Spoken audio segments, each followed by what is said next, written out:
Eren controls Grisha from the future. For most of the series, we see Grisha as this driven father, making desperate choices to save his people and pass the attack titan to Eren. He storms the Reese Chapel, kills the royal family, and steals the founding titan's power. All of this seems like his own tragic but necessary decision to protect Eldia and give his son the tools for revenge. The path's reveal shows us the opposite. Eren is actually manipulating his own father through the attack titan's memory link, forcing Grisha to kill the Rice family. Through their shared connection, Eren's voice reaches back into Grisha's memories, shouting commands that only his father can hear. At the Rice Chapel, when Grisha hesitates before killing the children, Eren pushes him forward with psychological manipulation across decades. This isn't just time travel, it's memory-based influence where the attack titan's power to see future memories becomes a weapon Eren uses to create his own motivation. Every choice Grisha made was really Eren's choice, creating this twisted loop where the effect becomes the cause. Think about it like writing your own tragic backstory. Eren reaches back through time to traumatize his father into making the exact decisions that would turn Eren into someone capable of reaching back through time. Your understanding flips completely. Instead of thinking Eren inherited his father's mission, you realize Eren created his father's mission from the future. Every time Grisha looks at young Eren with that haunted expression, he's seeing the monster his son will become. But manipulating the past through memories was just the beginning. Sometimes the smallest details reveal the biggest lies about your world. The Beast Titan knows baseball. Zeke's casual reference to baseball completely shattered the world of Attack on Titan. The Beast Titan appears as this mysterious, intelligent creature that can speak and command other titans with strategic precision. He's clearly not just another mindless monster. This hairy giant shows up with tactical knowledge, gives orders to other titans, and seems to understand human military strategy better than most actual humans. Then Zeke casually mentions pitching and demonstrates perfect baseball form when throwing rocks at the Survey Corps. He uses terminology that shouldn't exist on Paradise Island. The way he winds up, his stance, even his casual commentary about technique, it's all textbook baseball mechanics from a sport that nobody inside the walls has ever seen or heard of. This single cultural reference proves there's a whole civilization outside the walls with different customs, sports, and knowledge systems. Zeke's baseball knowledge is an obvious cultural marker that doesn't fit Paradis, and points to an advanced, separate society. Later, we learn he bonded with Kasaver over playing catch, and he even tries to connect with Eren through baseball, showing this isn't random character detail, but meaningful cultural background. The baseball knowledge becomes a breadcrumb trail, leading to the truth about Marley and the outside world's advanced society. What seemed like a random character quirk was actually evidence of an entirely different cultural background. It's like someone casually mentioning smartphones in a medieval fantasy. That knowledge had to come from somewhere completely different. That moment when you realize the Beast Titan isn't just smart, he's from somewhere else entirely. Suddenly, every assumption about the world's scope gets thrown out the window. The walls weren't protecting humanity's last survivors. They were keeping one small group isolated from a much larger, more advanced world. Of course, some revelations don't come from casual details. Sometimes they come from the places you've been waiting to explore for years. The basement changes everything. 3 seasons of build-up led to the most understated, world-shattering revelation in anime history. The basement represents the ultimate mystery, Grisha's secrets that could explain the Titans and save humanity within the walls. Everyone expects to find weapons, Titan research, or some kind of scientific breakthrough that will turn the tide of humanity's survival war. The Survey Corps descends those stairs, thinking they're about to uncover military secrets or advanced technology. Instead of finding weapons or Titan research, they discover photographs, books, and evidence of a modern world that makes Paradis look primitive. There are pictures of automobiles, airships, and sprawling cities with electric lights. The photographs and maps make it clear Paradis is isolated, and that there is a modern outside world with continents and nations that shouldn't exist if humanity really went extinct. The revelation isn't explosive, it's quietly devastating. Think of it like finding out your isolated rural town isn't the last settlement on Earth, but actually just forgotten by a thriving global civilization. That photograph of Grisha in modern clothes standing in a city proves everything they believed about being the last humans was a lie. He's wearing a suit, standing next to modern buildings, surrounded by technology that's decades ahead of anything inside the walls. This single image destroys the entire foundation of their reality. The walls weren't protecting the last of humanity. They were containing a small population that the world forgot about. Your perspective shifts from humanity's last stand to isolated minority in a much larger world. The entire premise of the series gets recontextualized in one basement visit. If the world still exists, why were people inside the walls left in the dark? The answer to that question leads to an even more disturbing truth about what those walls really were. Titans hide inside the walls. The walls themselves were made of countless dormant titans, giant human-shaped bodies frozen into the stone. For years, the walls stood as humanity's greatest defense against the Titan threat. These massive stone barriers that kept everyone safe. People lived their entire lives trusting these structures. Children played in their shadows. Families built homes against them. The walls represented absolute security in a world where giant monsters could appear at any moment and devour everything you love. Pastor Nick's panicked reaction to sunlight hitting the wall reveals something horrifying. There are titans embedded in the wall itself. When that chunk of wall Cena gets damaged during the battle, sunlight streams through and illuminates what looks like a massive face staring back. Nick goes completely hysterical, screaming about covering it up before more light can hit it. The faces that appear when the wall gets damaged aren't decoration. They're actual dormant titans frozen in place, their faces oriented inward toward the people they were supposedly protecting. These things have been there the entire time, just waiting. Think of it like discovering your house's foundation is built on sleeping giants who could wake up and destroy everything if disturbed. This means thousands of titans have been surrounding humanity the entire time, not as enemies, but as building materials. The very thing that gave people safety was constructed from their greatest nightmare, just waiting to wake up. Every layer of the wall contains more of these dormant monsters. Your sense of security gets completely inverted. The walls aren't protection from titans, they are titans. Every moment of safety inside the walls becomes retroactively terrifying. All those peaceful days, all those nights sleeping soundly, happened while surrounded by the enemy in hibernation. But sometimes the most elaborate deceptions happen between the people you trust most. Eren outplays Zeke in the paths. The most elaborate sibling rivalry in anime played out across time and memory itself. Zeke brings Eren into the paths dimension, planning to convince his younger brother to support the euthanization plan, sterilizing all subjects of Ymir to end Eldian's suffering. The older brother has this whole strategy mapped out. He wants to show Eren their father's memories, prove that Grisha brainwashed him with Eldian propaganda, and get Eren to agree that sterilizing their entire race is the merciful solution to centuries of conflict. Eren pretends to go along while actually using Zeke's royal blood to access the Founding Titan's full power. He combines the Attack Titan's future memory ability with his contact to royal blood to seize control of the coordinate and manipulate their father's memories. While Zeke thinks he's giving Eren a guided tour through their tragic family history, Eren is actually hijacking the experience to rewrite the past. What looked like Zeke's master plan becomes Eren's elaborate setup. Think of it like someone pretending to need your help opening a door when they actually needed your key to rob the place. The touching family reunion becomes a strategic manipulation, where Eren seizes control of the coordinate and launches the rumbling. Your understanding flips from Zeke is the mastermind to Eren played everyone, including his own brother. The entire path sequence reveals itself as Eren's gambit to activate his endgame. But some deceptions don't require elaborate schemes across time and memory.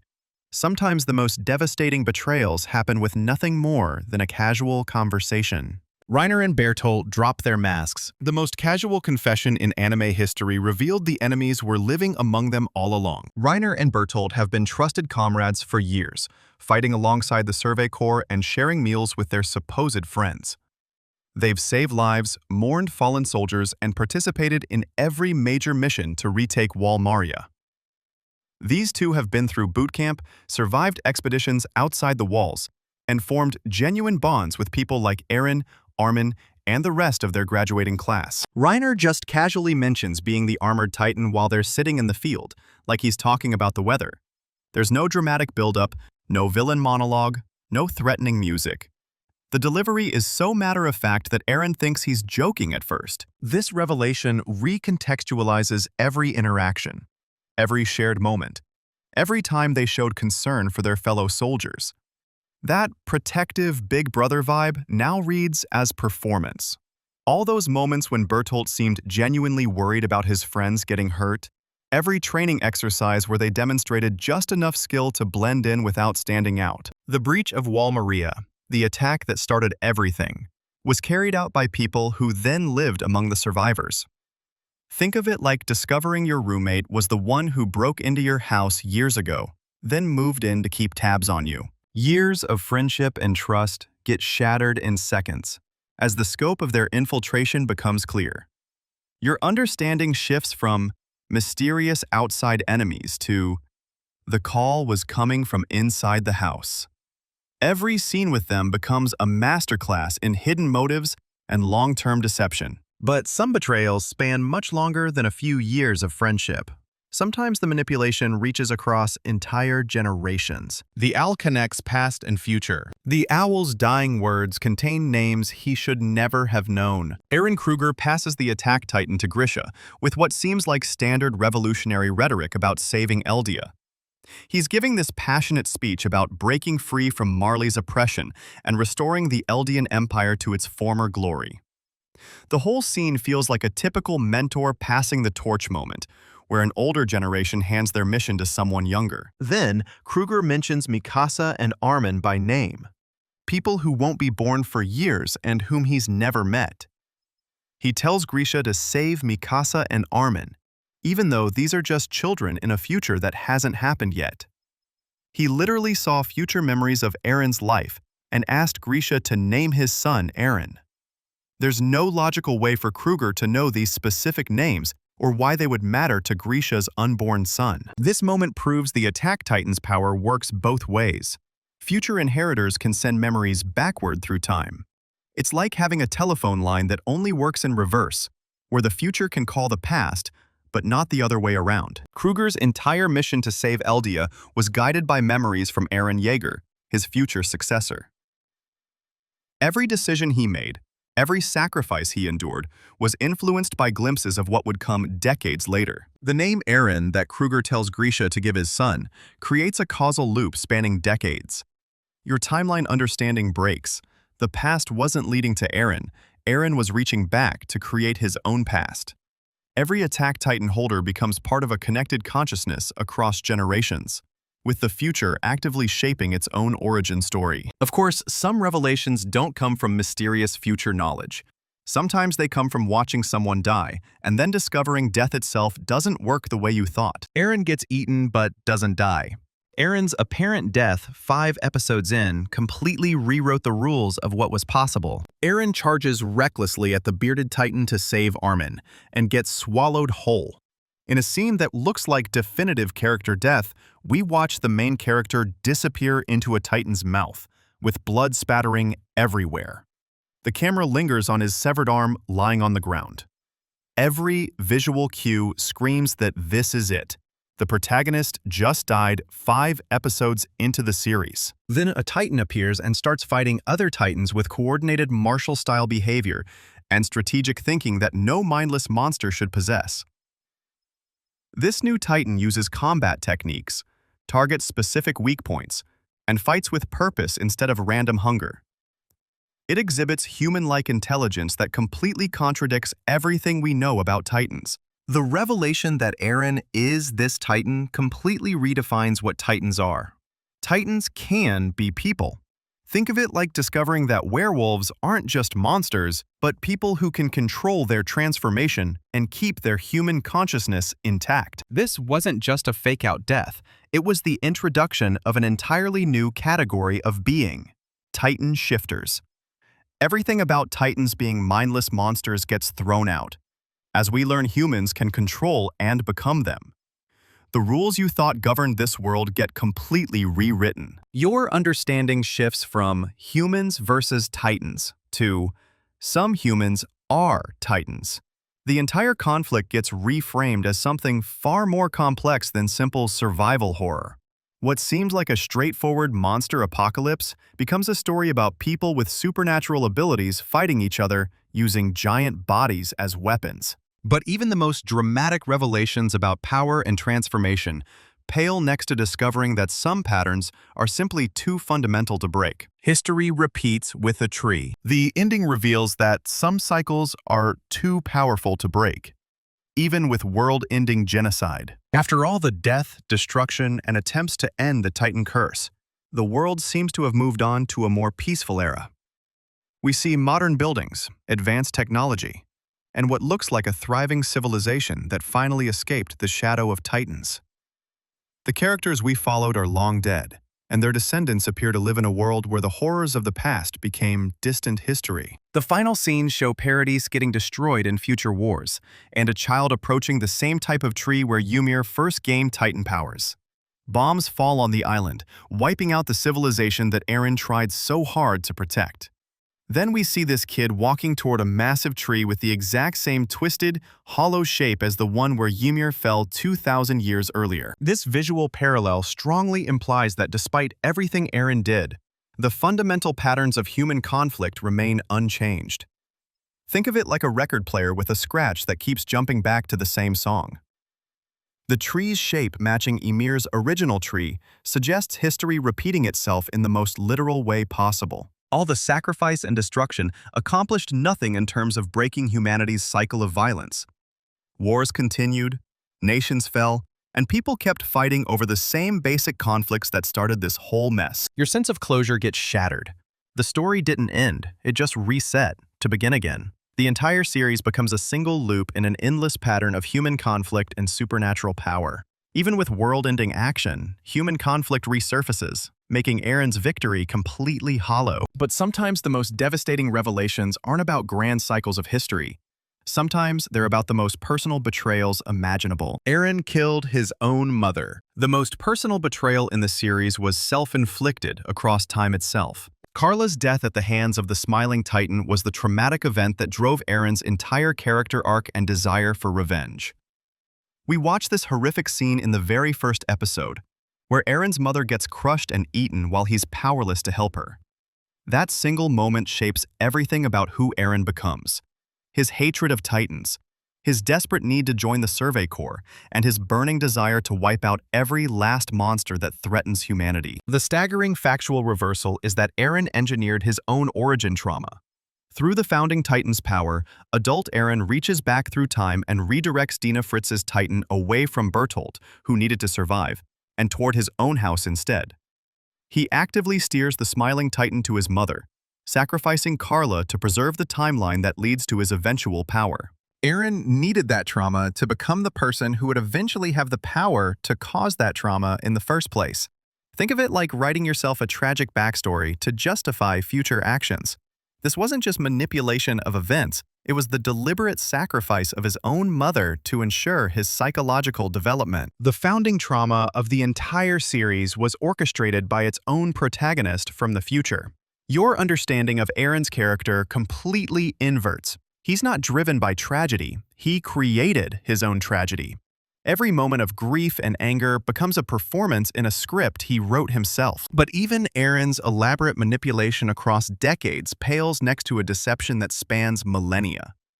Sometimes the most helpless-looking victims are actually the ones controlling everything. Ymir, orchestrated everything. The most provocative fan theory suggests that the slave girl who started it all was actually the mastermind pulling every string across 2,000 years. Ymir appears as a tragic victim, enslaved in life and death, following orders from royal bloodlines for millennia without question. She looks like this broken figure trapped in the path's dimension, building titans with sand whenever someone with royal blood commands her. For the entire series, she seems like the ultimate example of eternal suffering. A girl who gained godlike power but remained mentally chained to her abuser even after death. One compelling interpretation proposes that Ymir was using the Attack Titan's future sight to engineer every major event toward a specific outcome. The evidence fans point to includes the Attack Titan's unique ability to send memories backward through time, Eren's cryptic lines in the paths that suggest a guiding presence beyond his own will, and the final exchange between Mikasa and Ymir that feels too orchestrated to be coincidental. According to this theory, she wasn't trapped by her love for King Fritz. She was waiting for someone like Mikasa to show her how to let go of toxic attachment. Think of it like a therapist using an elaborate role-playing exercise to work through trauma.